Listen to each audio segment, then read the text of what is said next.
Olá, eu sou Joel Muniz, sejam todos bem-vindos à nossa série Antes da Viagem. A série Antes da Viagem visa entrevistar uma pessoa de cada cidade do estado do Paraná. É isso mesmo que você ouviu. Nessa série nós teremos 399 entrevistas. E durante todas essas entrevistas nós vamos conhecer a origem do nome da cidade, sobre a colonização, emancipação, fatos históricos, pontos turísticos e atrativos naturais, festas e pratos típicos e as mais interessantes curiosidades de cada uma das nossas cidades paranaenses. E acompanhando essa série de vídeos, eu tenho certeza que você que está aí na sua casa vai conhecer muito mais sobre o nosso Paraná. Mas tem um outro projeto que eu não posso deixar de falar aqui, que impulsiona a série Antes da Viagem, que é o Pedalando pelo Meu Paraná. Neste projeto, nós iremos visitar de bicicleta cada um dos municípios paranaenses. Aventura essa que se inicia a partir de agosto deste ano e terá duração de 23 meses. E você está mais que convidado para viajar conosco através do nosso canal do YouTube. Não perca mais tempo, se inscreve no canal, ative o sininho de notificações e sempre que tiver um vídeo novo, você será informado. Então, monta na garupa da bike, vem com a gente, porque a aventura já vai começar.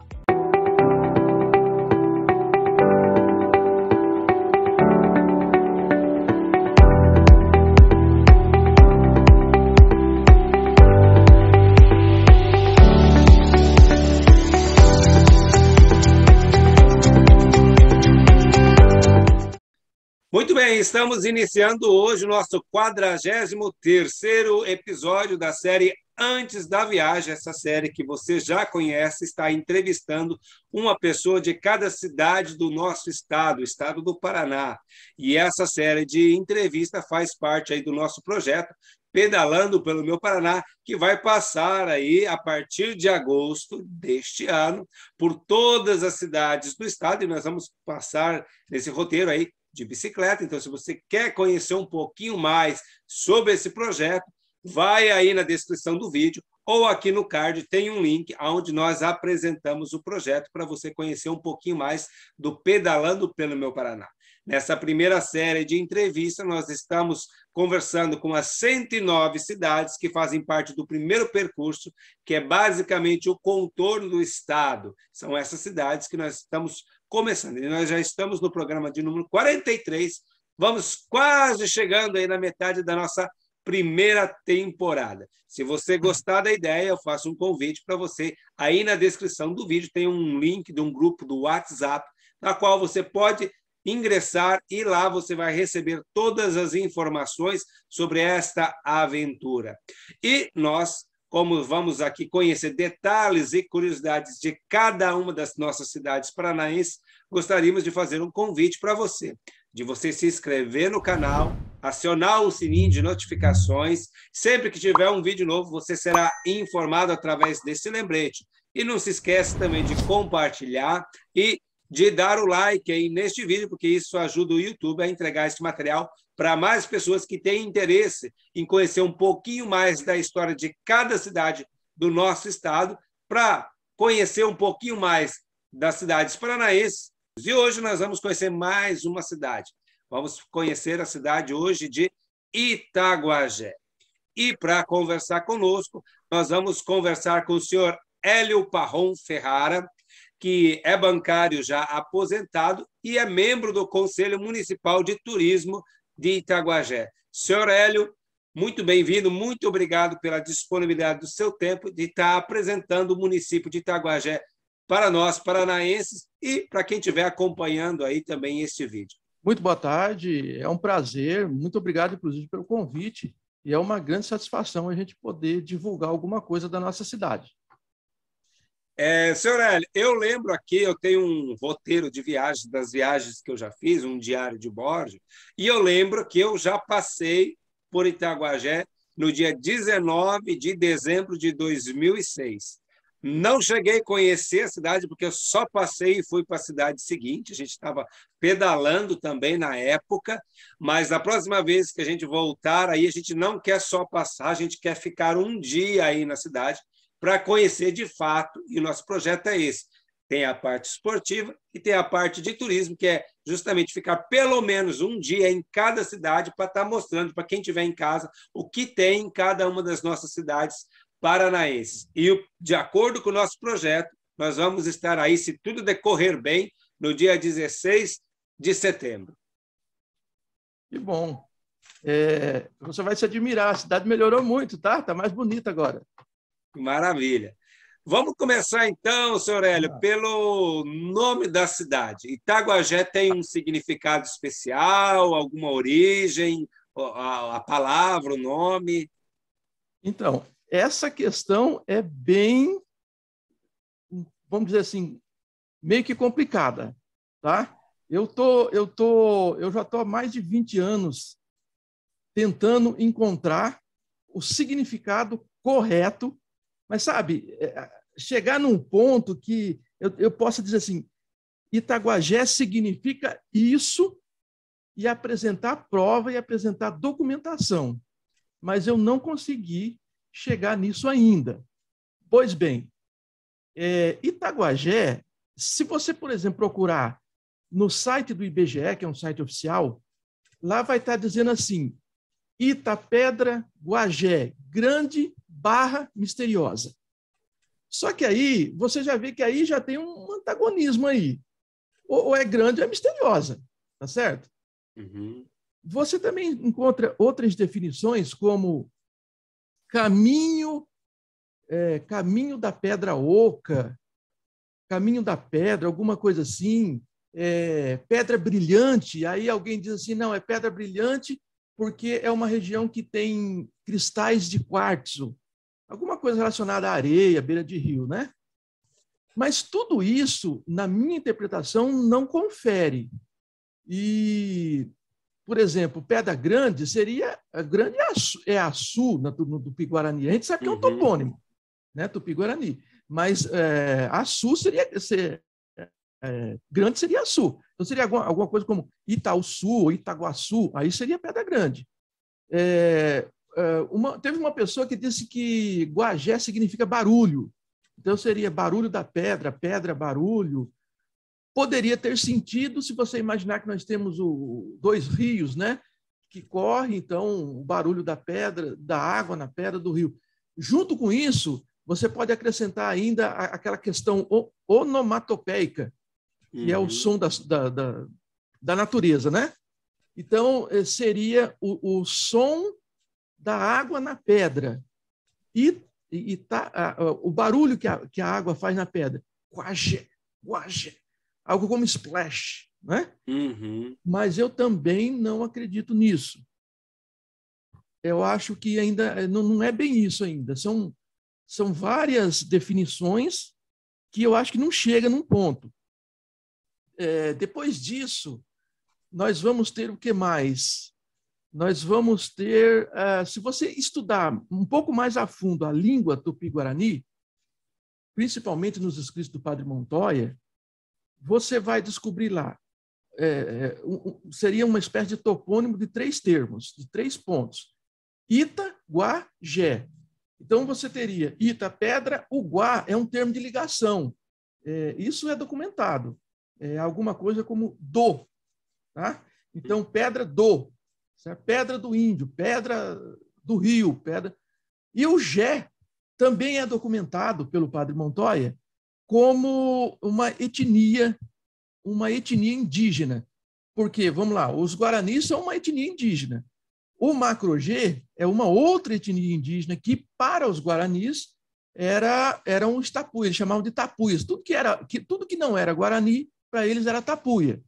Uhum. Então, a comunidade G, ou o tronco Macro-G, era uma outra etnia que a gente tem alguns estudos que apontam que eles podem ter ocupado as reduções das ruínas de Loreto que existiram aqui entre 1610 e 1630. Então, nesse caso, poderia ser pedra do G, ou seja, pedra do índio G, da comunidade G. Mas isso é se você levar isso por um lado, como que eu vou dizer para você? Se você levar isso para um lado muito literal, o que eu também acho pouco provável. Para finalizar, A única coisa que eu acho que talvez tenha bastante sentido seria que Itaguajé vem de Atiguajé. Atiguajé foi um cacique muito famoso, muito bem documentado, que viveu nessa região. Então, Itaguajé, Atiguajé. Não sei se seria um erro de datilografia na época que foi dado o nome, mas, assim, quer me parecer que o que chega mais perto, na minha visão, é que seria o nome desse índio. E ele foi um índio realmente muito famoso. Eu já encontrei trabalho, TCC sobre ele, por exemplo. Nós temos um escritor aqui de Guaraci, o Marco Aurélio, não sei se você chegou a conhecer.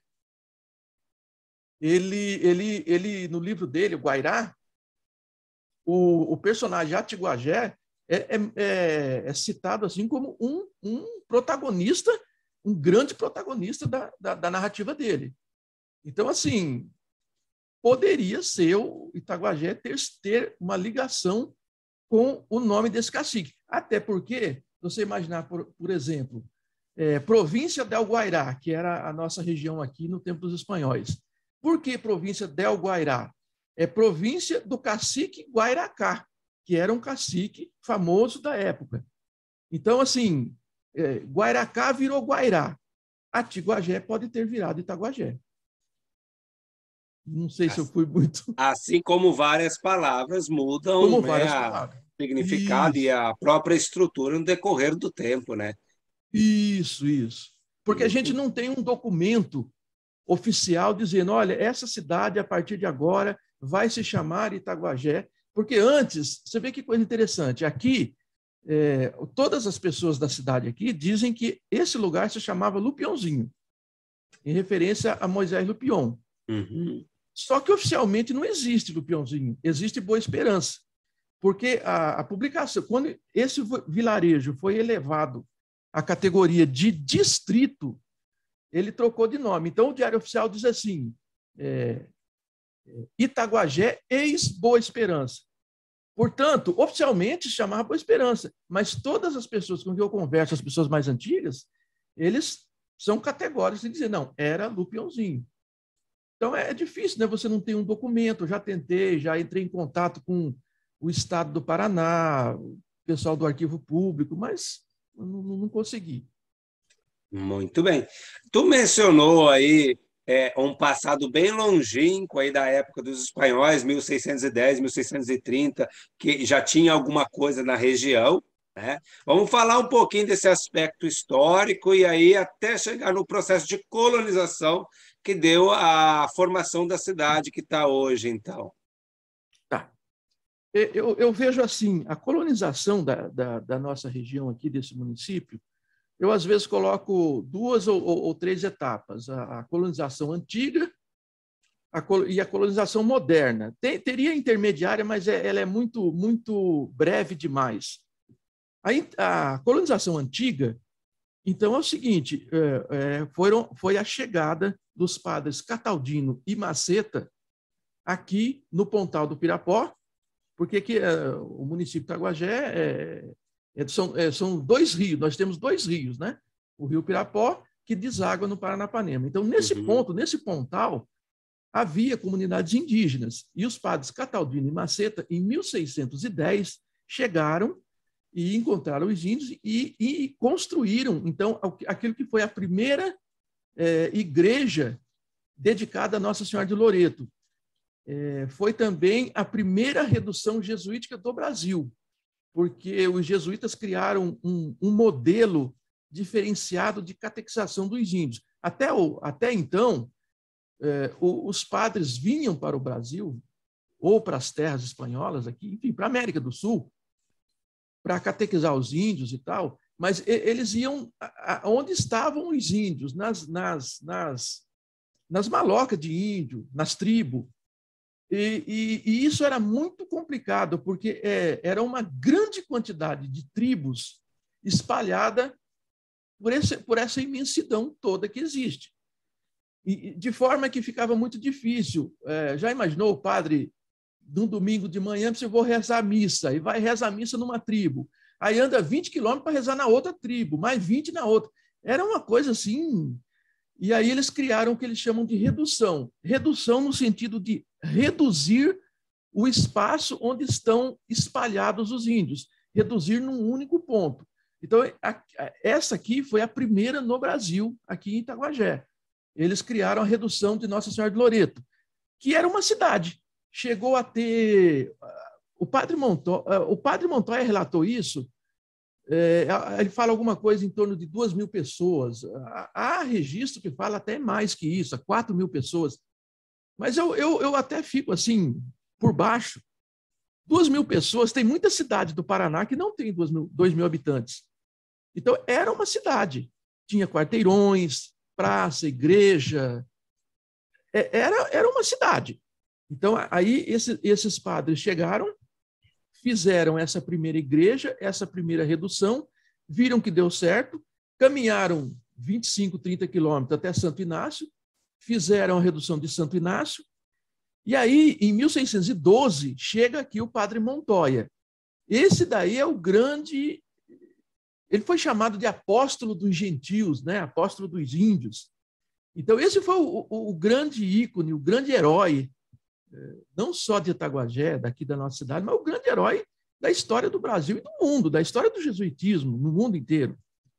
Você não consegue estudar o jesuitismo sem falar do padre Antônio Ruiz de Montoya. E ele gostou do que viu que estava dando certo, e aí foram criadas, pelo menos, no mínimo, aí, mais 13 reduções dentro do que seria hoje o estado do Paraná. Era a província del Guairá. O que não era Paraná, nessa província del Guairá, é o litoral. Uhum. O primeiro, lá embaixo, lá, o resto do Paraná todo era a província do Guairá e pertencia aos espanhóis.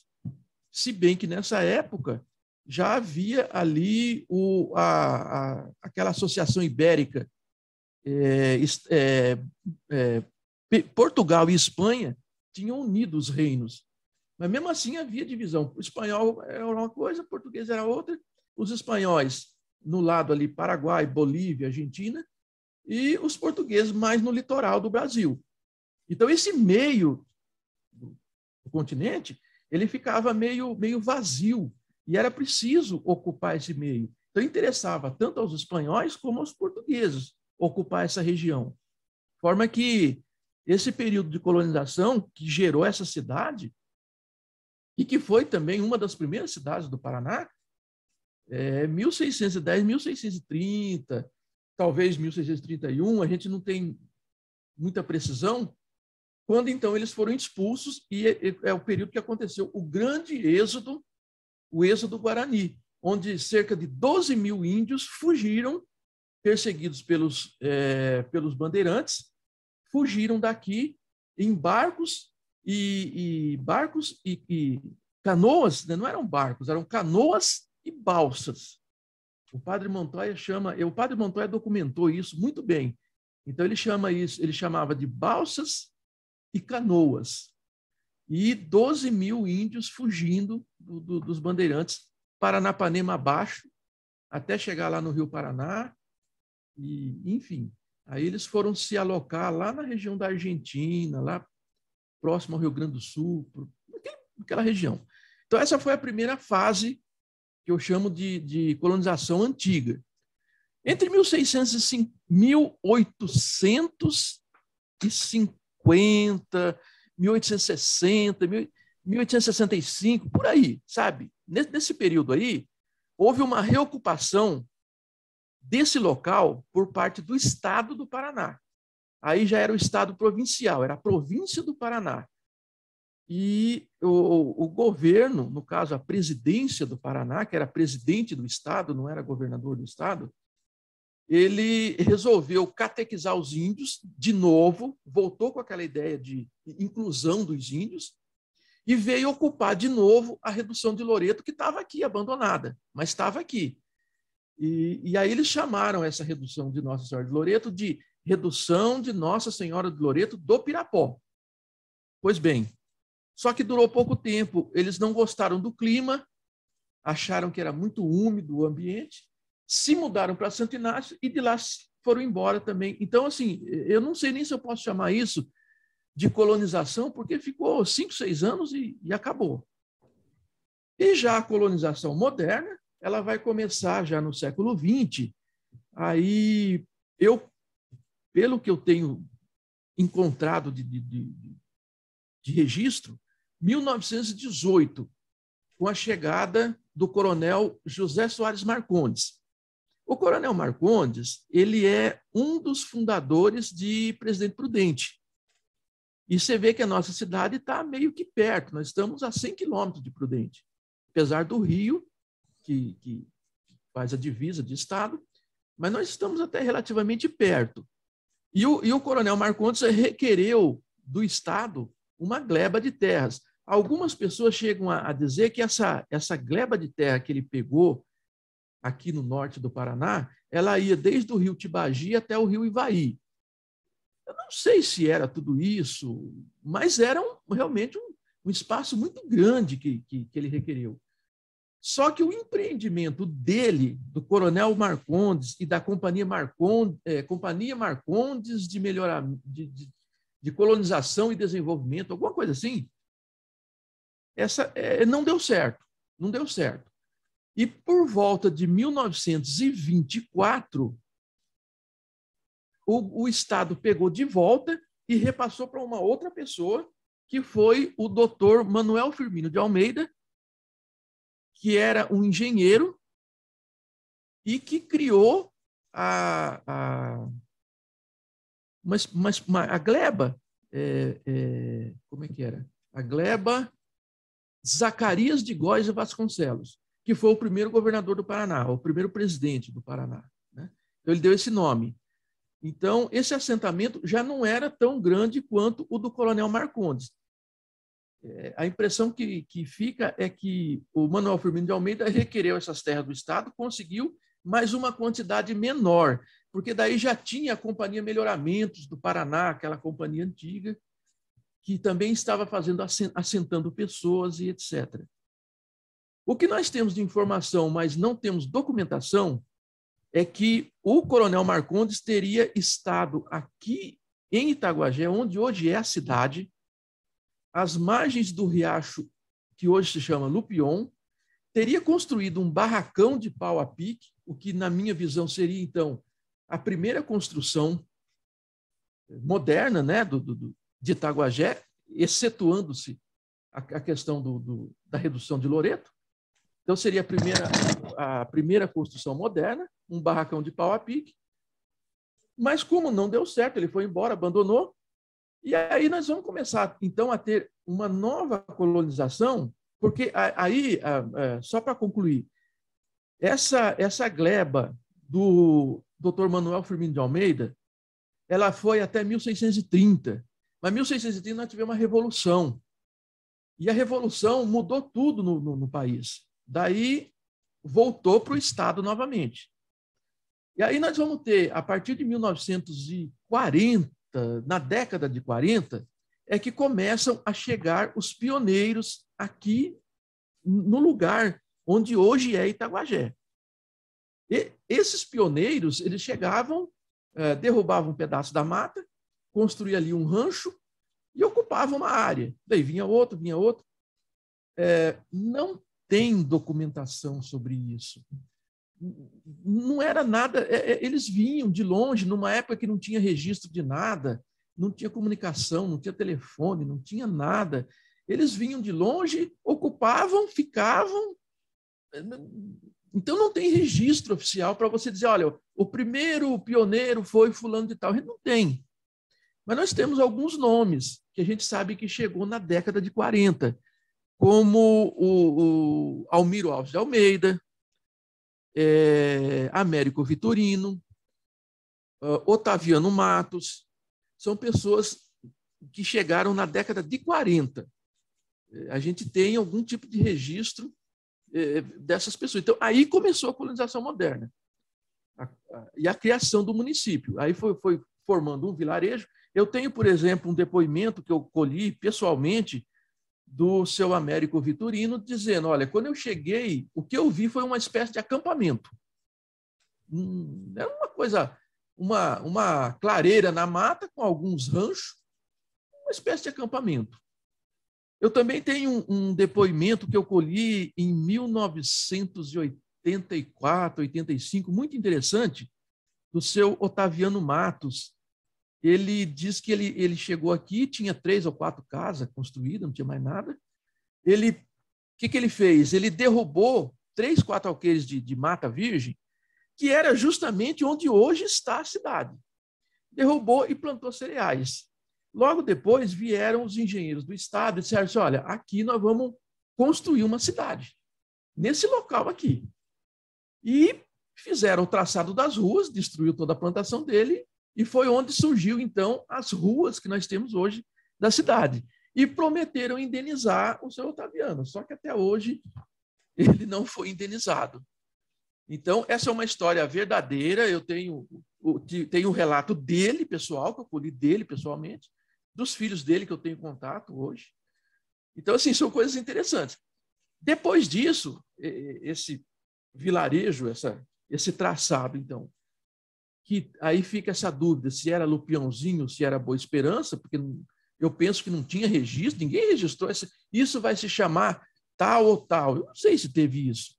Mas, enfim, ou Boa Esperança ou Lupiãozinho, isso foi até 1951. Em 1951, a Lei 790, a lei estadual, transformou esse vilarejo em distrito. Aí já era algo documentado, oficial. Distrito de Santo Inácio. E em 1954, a Lei 253-54 elegeu o distrito a categoria de município. E aí, então, em 55, no dia 30 de novembro de 1955, tomou posse o nosso primeiro prefeito, que foi o senhor José Gregório de Oliveira. E daí, a partir daí, então, a cidade foi se desenvolvendo. Então, nós tivemos em 54 a emancipação efetiva do município, então quer dizer que estamos caminhando aí para 70 anos já de história de emancipação. Isso, caminhando para isso. Maravilha. Vai muito da maneira de você contar, né? Até eu fiz um vídeo recentemente perguntando qual era a idade, porque começou a haver polêmica, né? A gente conta de quando virou distrito, ou de quando emancipou em 54, ou quando tomou posse em 55. Bom, aí é uma controvérsia, enfim. Mas sim, estamos chegando nos 70 anos. Maravilha. São vários fatos, várias curiosidades aí, e eu acredito, então, que devido a esse passado histórico de 1600, lá dos jesuítas, toda essa questão, é possível ainda encontrar alguns repertos arqueológicos desse passado longínquo aí pelas plantações? Tem algum relato de algum encontro desse tipo? Sim, é uma pena porque nós, itaguajenses, não soubemos dar o devido valor a esse passado histórico. O Estado do Paraná definiu como reserva uma área aí de, sei lá, pelo menos uma centena de alqueires, ou coisa assim, 50 alqueires, não sei. Uma área grande, ocupando todo aquele pontal do Pirapó, incluindo ali o local onde foi essa cidade histórica de 1610. Só que o Estado criou a redução, criou a reserva, mas não tomou providências. E acabou que, com o tempo, ela foi ocupada por poceiros. E acabaram derrubando a mata e fazendo plantações. Como essas construções, principalmente a igreja, o que a gente considera assim, mais importante de tudo é a igreja, porque no relato do Padre Montoya, ela era uma igreja grandiosa, grande, não só grande no sentido de tamanho, mas de beleza. Era fantástica, tinha arcos, tinha colunas, só que tudo isso foi construído naquele sistema de taipa, que é barro e entrelaçado com madeira. E 400 anos depois, né, as telhas eram feitas pelos índios. Eu não sei se você conhece a expressão feito nas coxas, mas o feito nas coxas é porque os índios faziam as telhas usando as coxas, a coxa da perna, como molde. Colocava o barro, assentava ali, então fazia aquelas telhas goiva, aquela telha arredondada. E a igreja aqui, por exemplo, ela era coberta de telhas goivas, feitas pelos índios.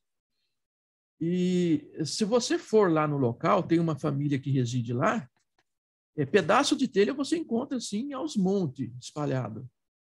Agora, outras coisas mais, como jarro, peças de cerâmica. A gente tem relatos de que pessoas encontraram, foi encontrado isso, foi achado aquilo, mas esse material sempre acabou saindo da cidade, indo ou para Curitiba, ou para outro museu, alguma coisa assim. Então, infelizmente, se perdeu. Mas o local existe, dá para a gente ter uma ideia lá de onde foi, sabe? Onde existiu. O que precisava era uma escavação arqueológica, na minha interpretação. Precisava que o poder público, eu penso que o Estado deveria se interessar por isso, já que isso faz parte da história não só de Itaguajé, mas do Paraná, do Brasil. E esse local também foi tombado como patrimônio histórico.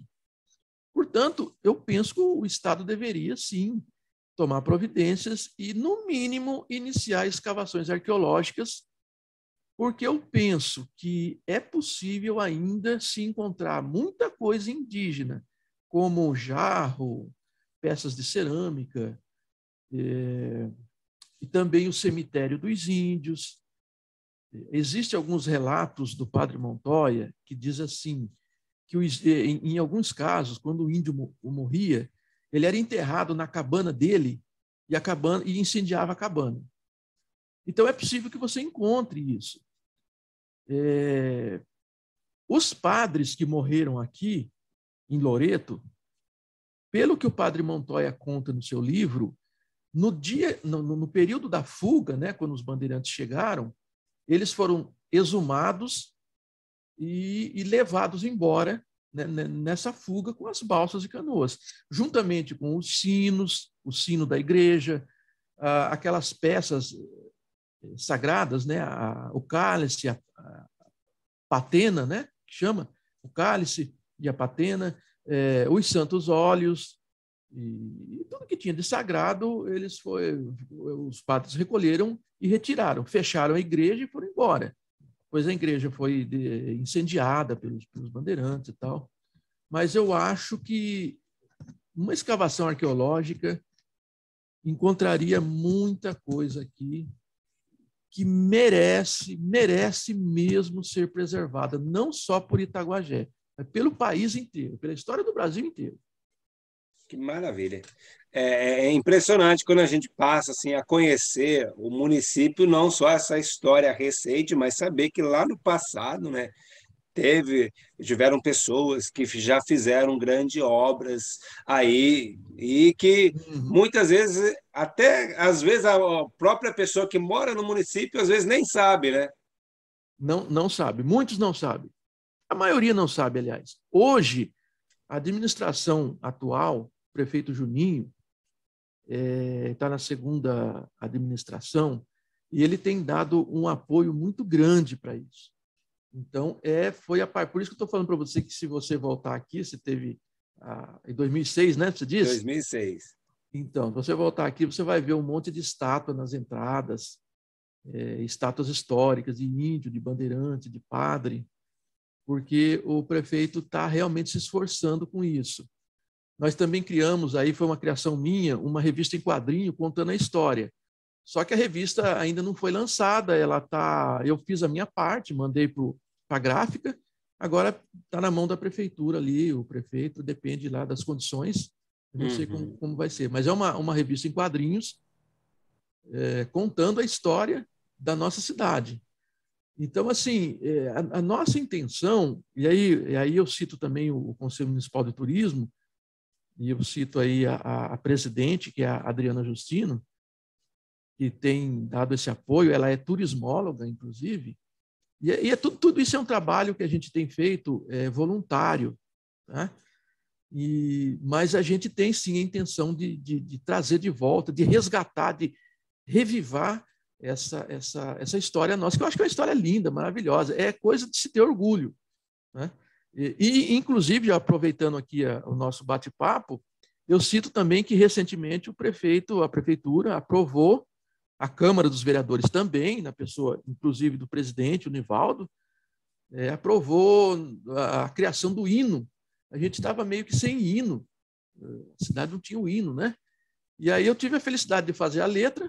A minha sobrinha Jéssica Ferrari, ela é artista musical, compositora, produtora musical. Ela fez a música e eu fiz a letra.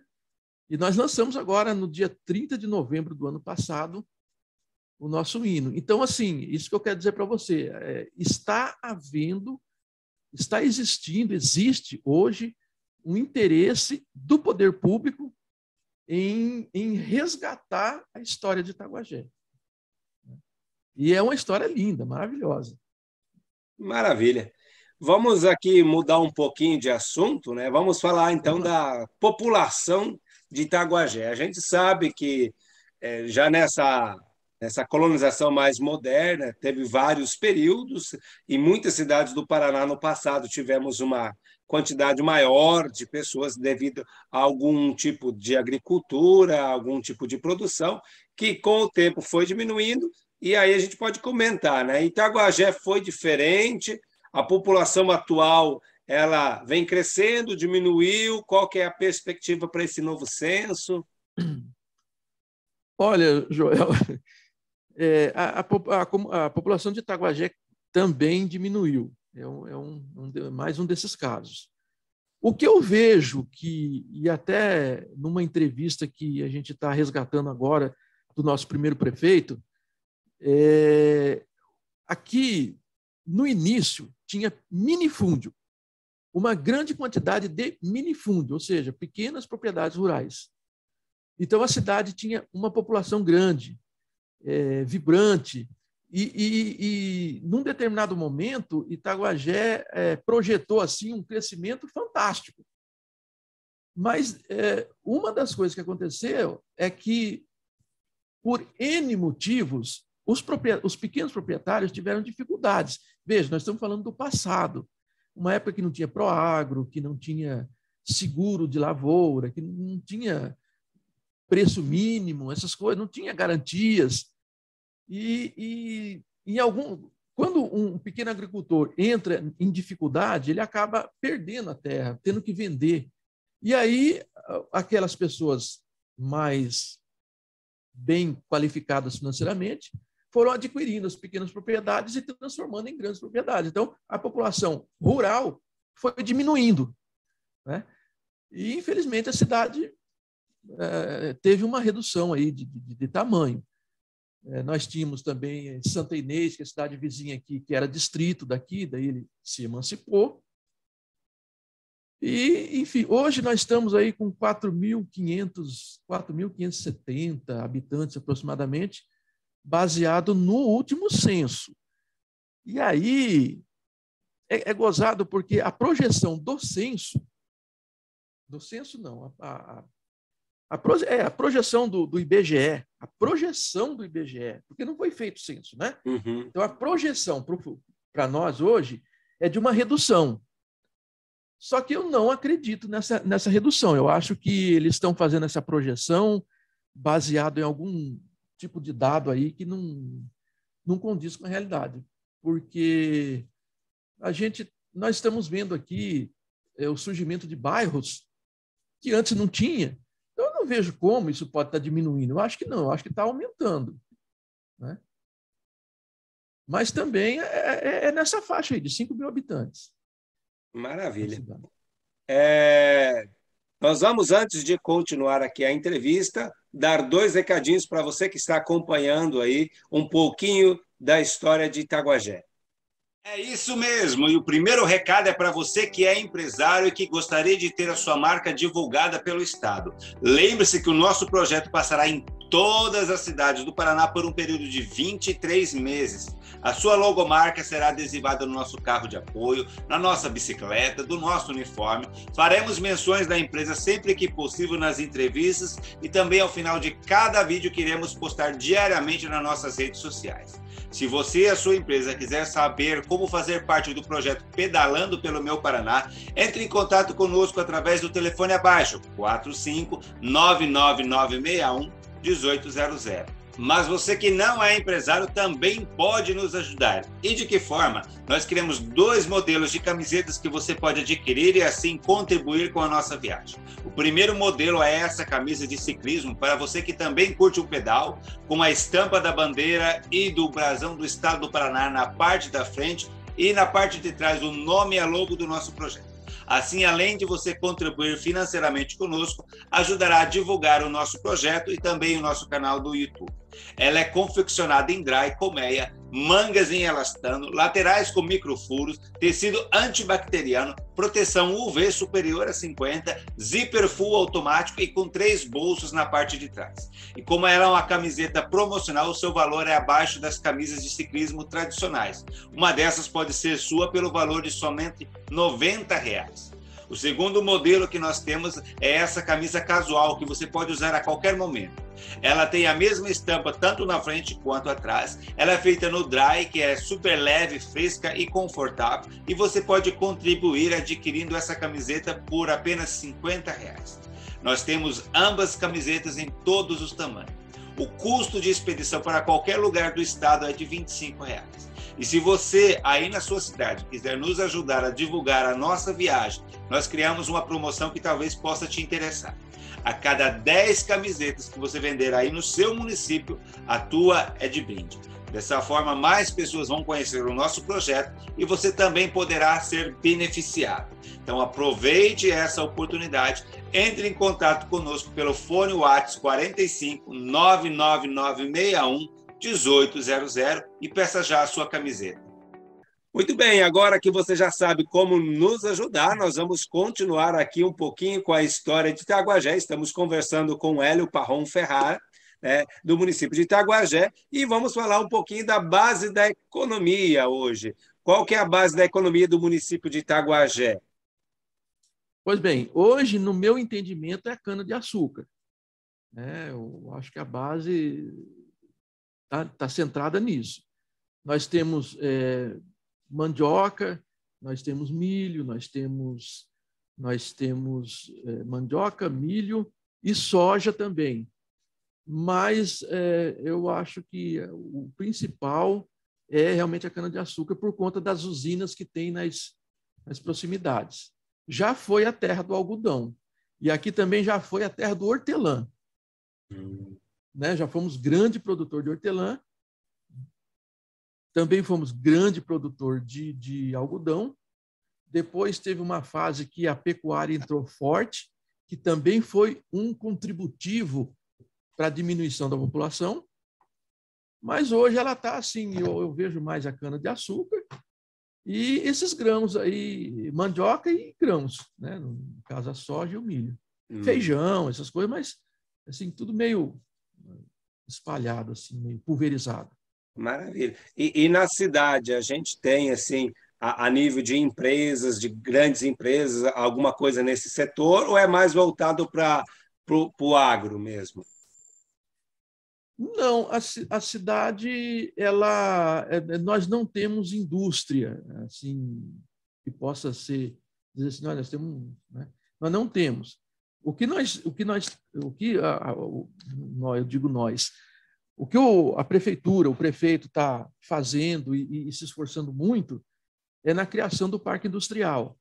Então, a cidade já tem o parque industrial, já tem a área, já tem o projeto, o desenho, está tudo pronto, só que isso é algo que demanda tempo. IBAMA, licença ambiental,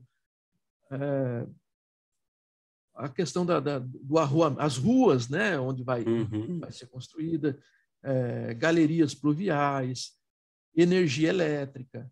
Então, tudo isso demanda tempo e os projetos têm que ser aprovados, vai lá, volta, vai, volta. Mas eu penso que nos próximos... nesse mandato do prefeito, até o final do mandato, já vai estar liberada lá para a construção. Então, seria a questão industrial. Agora, nós temos o comércio, mas, assim, a gente não tem, de momento, algo que você possa dizer grandes indústrias. Né? Já tivemos até a Matarazzo aqui em Itaguajé, mas hoje não. Agora, a gente tem um comércio. O comércio nosso é um comércio guardadas as devidas proporções, comércio interessante. Né? Enfim, é isso. Maravilha. Como o senhor é membro aí do Conselho Municipal de Turismo, vamos falar dessa parte de turismo agora, então, né? Para a pessoa que quiser conhecer Itaguajé ou que está passando por perto, quer fazer uma visitinha, quais são os pontos turísticos ou os atrativos naturais que ele não pode deixar de conhecer aí no município? Bom, nós temos aqui a usina hidrelétrica de Itaquaruçu, nós temos o lago de Itaquaruçu, que é o lago lá no Rio Paranapanema, nós temos o balneário Itapanema, que é um projeto desenvolvido pela prefeitura para que as pessoas possam ir, porque nós temos 2 balneários, Balneário Renascer e Balneário Beira-Rio, mas são condomínio fechado. Então, a prefeitura desenvolveu o balneário Itapanema, que é aberto. Então, eu acho que esse ponto aí é fundamental. Se quiser ver alguma coisa, eu não sei se ele está 100% pronto, e com essa história de pandemia, a gente teve aí um monte de imprevisto. Mas as fotos que eu andei vendo, bem adiantado, eu acho que já é possível você fazer visita lá. Nós temos a cachoeira do Pirapó, que não é assim, uma grande cachoeira, mas é uma corredeira interessante. E as ruínas de Loreto, que seria visitar o local, porque lá não tem uma resto de construção, não tem mais isso. Seria só conhecer o local mesmo, ter uma família que vive lá, mas normalmente eles recebem a gente, explica as coisas, tudo, é um pessoal muito educado, muito compreensivo, né? Enfim, mais isso, eu acho, né? Assim, no perímetro urbano, nós temos praça, igreja, interessante de conhecer. Nós temos a nossa igreja, ela tem aquela, eu não sei se é afresco que chama, né? Aquelas pinturas de parede. Sim. Ela está muito bonita, foi feita já há um bom tempo pelo padre, um dos padres que nós tivemos aqui, chamado Padre Lucas. Ele era de Malta e ele investiu muito nisso aí, se esforçou muito. Então, são pinturas muito bonitas. Dá gosto você entrar dentro da igreja e olhar, né, essas pinturas.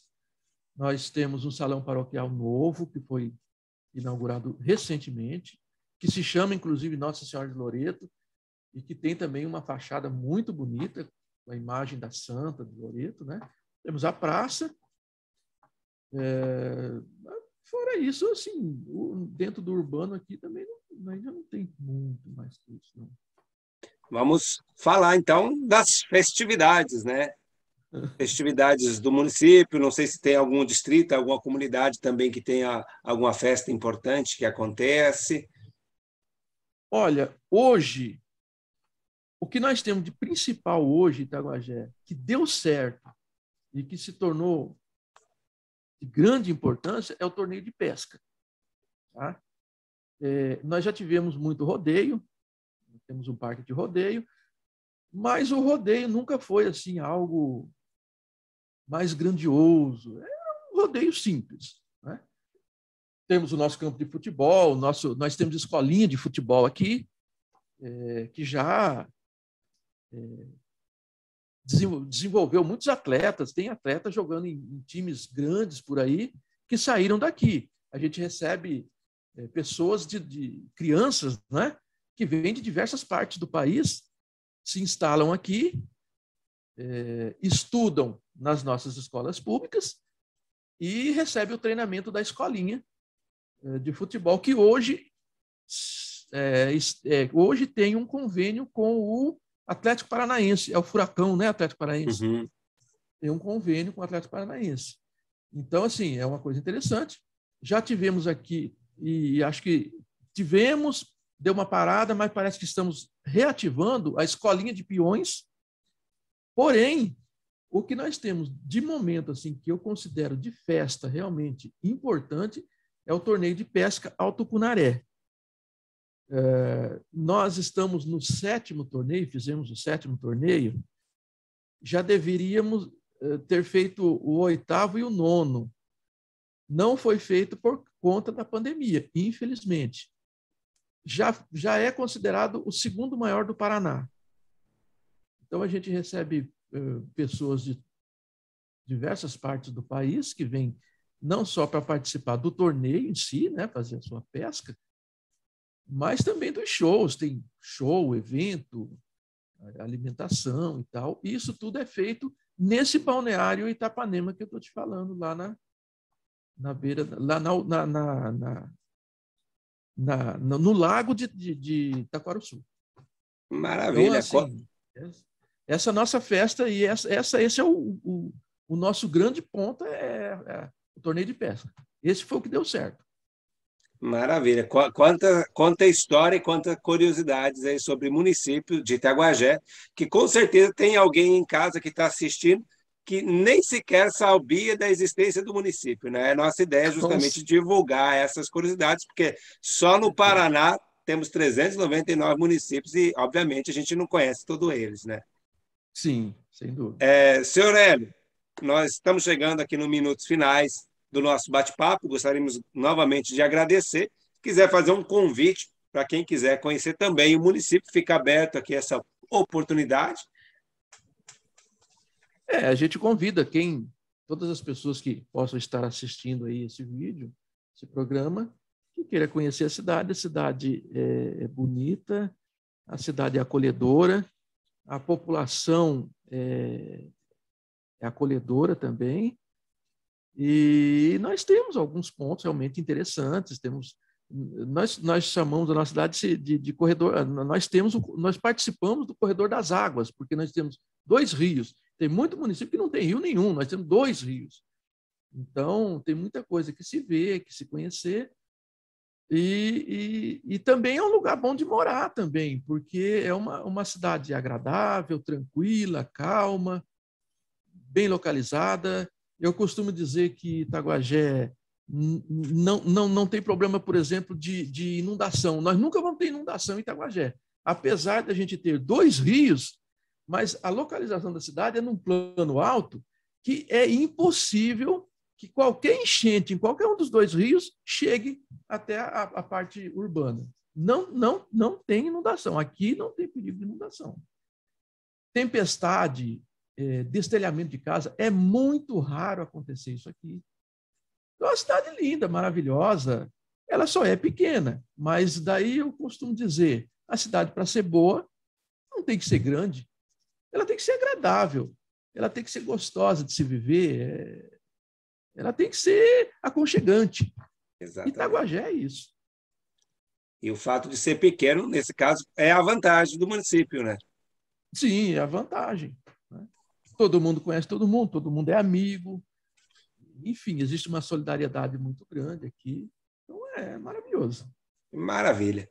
Senhor Hélio, nós ficamos imensamente gratos aqui por essa oportunidade de ter esse bate-papo contigo, conhecendo aí bastante, não vou dizer um pouquinho, foi bastante fato, bastante história de Itaguajé, e nesse primeiro momento é através da entrevista, mas quando a gente estiver aí em setembro, a gente vai querer conhecer algum desses lugares que foram mencionados aqui, porque nós vamos passar um dia inteiro aí conhecendo o município, também mostrando para quem estiver em casa. Então, a gente agradece a sua disponibilidade por estar tendo essa conversa com a gente.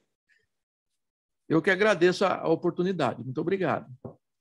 E nós agradecemos a você que está aí em casa, que acompanhou mais esse episódio. Esse foi o episódio número 43. Então, se você perdeu algum, tem 42 episódios aí na playlist. Vai lá, faz uma maratona, conhece essas cidades do nosso estado, porque quanta informação e quanta riqueza nós não aprendemos quando nós paramos para aprender um pouquinho sobre os nossos municípios. Tem muita cidade pela frente, a gente está só começando, mas de pouquinho em pouquinho a gente vai completando esse mapa aí do Paraná. E agora nós nos encontramos no próximo episódio. Até mais!